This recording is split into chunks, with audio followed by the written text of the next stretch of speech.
서울과 부산의 시장을 뽑는 선거가 이제 딱 일주일 앞으로 다가왔습니다.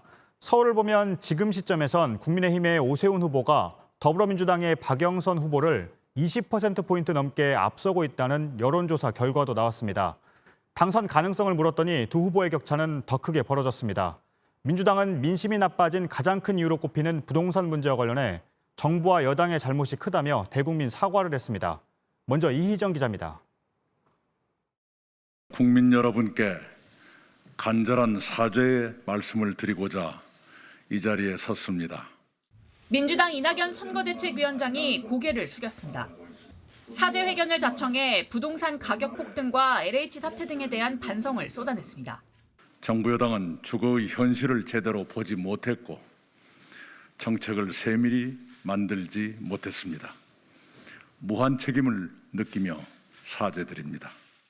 보궐선거가 일주일 앞으로 다가왔는데 여전히 지지율 격차가 줄어들지 않자 사과 전략을 본격화한 겁니다. 국민 여러분과 함께 촛불을 들었던 그때의 그 간절한 초심으로 저희들이 돌아가겠습니다. 지금의 아픔을 전화위복으로 만들려는 저희들의 혁신 노력마저 버리지는 말아주시기를 간절히 호소드립니다. 현 정부 부동산 정책이 서민들의 내 집 마련을 오히려 막는다는 비판을 의식해 규제 완화 계획도 밝혔습니다. 처음 집을 장만하는 경우 금융규제를 대폭 완화하고 청년 월세를 확대하는 등 맞춤형 지원을 확대하겠다고 약속한 겁니다. 이 위원장은 회견을 마친 뒤 지난 총선 때는 종부세 인하를 말한 적이 없다고 했다가 재산세와 착각했다며 뒤늦게 번복하기도 했습니다.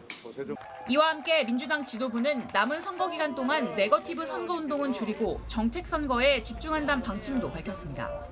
지나친 공격이 오히려 지지층 확대를 가로막을 수 있다고 판단한 걸로 보입니다.